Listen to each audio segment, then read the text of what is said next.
একজন মাকে body shaming করা হয়েছে, সম্পূর্ণ ব্র্যান্ড প্রমোটার সেক্টরকে ধূলিসাৎ করার জন্য ষড়যন্ত্র করা হচ্ছে।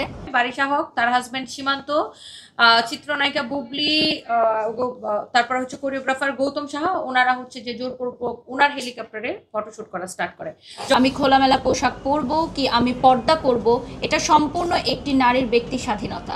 আমাকে যদি দমানো সম্ভব হয় তাহলে শুধুমাত্র বাংলাদেশে একাই হয়তো কেউ রাজত্ব করতে চাচ্ছে। সোশ্যাল বুলিংয়ের তো আসলে কোনো মাত্রা থাকে না, সো বুলিংয়ের পার্ট ছিল এটা। নোংরামি করার কোনো কিছু নাই, নিজেকে মাফিয়া ভাবার, গ্যাং ভাববার, সিন্ডিকেট করারও কিছু নাই। একটা জিনিস আমার কাছে মনে হয় যে একটা খারাপ জিনিসও যদি আমরা একটু হাসি দিয়ে বলি বা একটু সুন্দরভাবে বলি, আমার কাছে মনে হয় জিনিসটা খুব সুন্দর যেত। ওরা যদি আমার কাছে মনে হয় যে ওনাকে যদি বলতো যে আমাকে একটা দুইটা শট নিতে দেন বা ছবি তুলতে দেন, উনি দিত। মানে উনি এরকম মানুষই না, করার মানুষই না। বাট একটা মানুষকে আমি নিজেকে অনেক বড় কিছু ভেবে ফেলা আর অন্য মানুষকে ছোট করে ভাবা, এটা আসলে খারাপ। হেলিকপ্টার ভাড়া করে নিয়ে গেছিল, সে হেলিকপ্টার দিয়ে উনি ওই রিসোর্টে নামছে। উনি তো রিসোর্টে নামার পরে ওনাকে সরায়া এখানে বারিশা হক হচ্ছে তার যে হিরোইন ছিল এবং তার কোরিওগ্রাফার, তাদেরকে নিয়ে শুট করে ফেলছে। তো উনি ওনার শুটের জন্য পর্যাপ্ত টাইমটা পায় নাই এবং উল্টো ওদের কথার দ্বারা বা ব্যবহারের দ্বারা, ওদের লোকজনের দ্বারা হেনস্থার শিকার হয়েছে।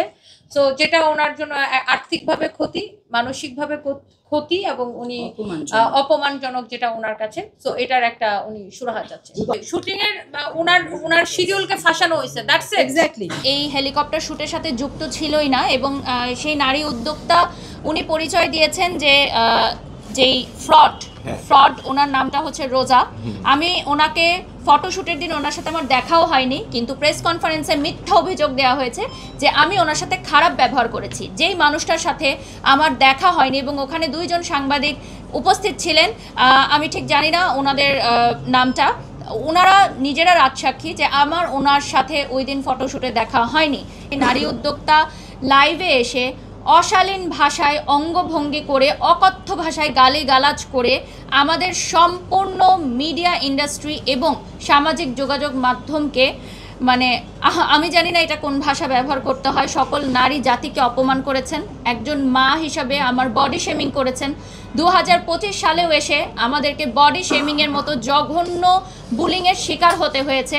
আমার মানসিক স্বাস্থ্যের কথা চিন্তা করে আমি আজকে এখানে এসেছি যে এই ধরনের মানে নারীরা যারা সামাজিক যোগাযোগ মাধ্যমে বুলিং করে থাকেন এবং এইটাই এস্টাবলিশ করে থাকেন যে বুলিং করার মাধ্যমেই ফেসবুক রিচ এবং ফেসবুকের ভিউ বাড়ানো যায়, তাহলে আমাদের পরবর্তী জেনারেশন বা সমসাময়িক যারা আছে তারা এটাই ধরে নেবে যে আমরা সামাজিক যোগাযোগ মাধ্যমে আর কোনো ভালো কাজ করব না, আমরা ঝগড়াঝাটি করব, গালাগালি করব, বুলিং করব, অশালীন ভাষা ব্যবহার করব, অঙ্গভঙ্গি করব, তাহলেই কেবলমাত্র আমাদের প্রচার প্রসার হবে, ভিউ হবে, আমরা ভাইরাল হব।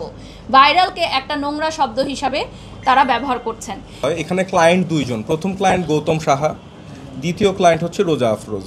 তাহলে গৌতম সাহার যেই স্লট ছিল সেটা ছিল দুপুর 1:30 থেকে 2টা এবং রোজা আফরোজের যেই স্লট ছিল সেটা ছিল দুপুর 2টা থেকে বিকেল 4টা। এই হচ্ছে টোটাল 2.5 ঘন্টা আমার হেলিকপ্টার থাকবে। উনি যেহেতু 2:45-53 আসছেন কাল রিসোর্টে, তাহলে আমার ফার্স্ট ক্লায়েন্টকে প্রায়োরিটি দিতে হবে, সেই আগে শ্যুট করবে।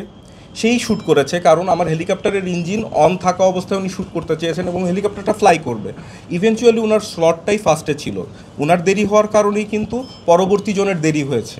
খারাপ ব্যবহার করছে বারিশা হক এবং হচ্ছে যে ওই হেলিকপ্টারের যে দায়িত্ব যে ছিল রিপন সাহেব এবং বারিশা হক, ওনার সাথে খুবই খারাপ ব্যবহার করছে। এবং যেহেতু ফটোশুটের ক্ষেত্রে আপনারা সবাই জানেন, আপনারা সবাই ক্যামেরা ব্যক্তিত্ব, যে ফটোশুট করার জন্য মানে সানলাইটটা কিন্তু খুবই ইম্পর্টেন্ট। তো ওনাকে এমন সময় ওরা শুট করে হেলিকপ্টারটা দিছে যেটা 4টার পরে, তখন ওনার অলরেডি মানে কি ডে লাইট চলে যাচ্ছে, মানে কমে যাচ্ছে। তো উনি ঠিক মতো উনিও তো একটা সেট আপ নিয়ে গেছে, 3 ধরনের থিমে উনি ওইভাবে ফটোশুটটা করবে। তো উনি ওনার ফটোশুটটা প্রপারলি করতে পারে না, ডে লাইট চলে যায় এবং তারা হচ্ছে 5:30 এবং হেলিকপ্টার নিয়ে রিটার্ন চলে যায়। এবং পরবর্তীতে ইনি জানতে পারে যে এই হেলিকপ্টার কোম্পানির ব্র্যান্ড অ্যাম্বাসেডর হচ্ছে বারিশা হক এবং তার স্বামী সীমান্ত হচ্ছে যে ওই হেলিকপ্টারের একজন ডিরেক্টর।